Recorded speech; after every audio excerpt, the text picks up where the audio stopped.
శివాలయంలో మీకు ఒక్క నిమిషం వృధా కాకుండా పరిపూర్ణంగా శివానుగ్రహం పొందాలి అనుకుంటే ఎలా బయలుదేరాలో చెప్పింది శాస్త్రం.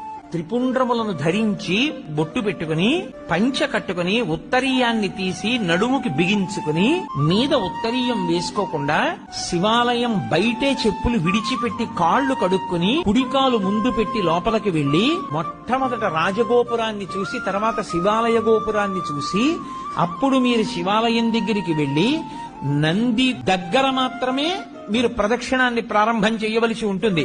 నందీశ్వరుడి దగ్గర ప్రదక్షిణాన్ని ప్రారంభం చేసి వెళ్లేటప్పుడు దేవాలయంలో మహామంటపము, అర్ధమంటపము, ముఖమంటపము అని 3 మంటపాలుంటాయి. ఈ 3 మంటపాలు దేనికి గుర్తు అంటే స్థూల సూక్ష్మ కారణ శరీరములకు గుర్తు. మహామంటపాన్ని, అర్ధమంటపాన్ని, ముఖమంటపాన్ని దాటాలి.